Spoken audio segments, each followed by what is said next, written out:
Ako po'y nanawagan sa ating mahal na Presidente si Duterte na sana po tulungan niya ang aking anak na nandoon sa LNUEE na humihingi po ng tulong sa inyo na sana po'y mapaiwi mo ang aming anak dito sa Mindanao.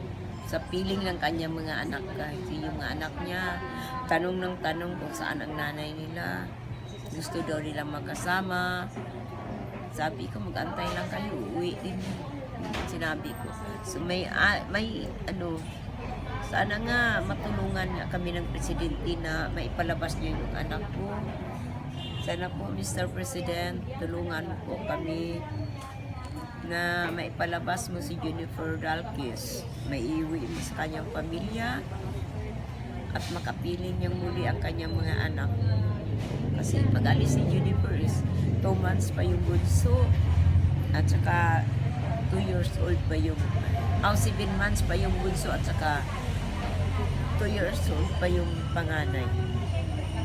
Yan ako.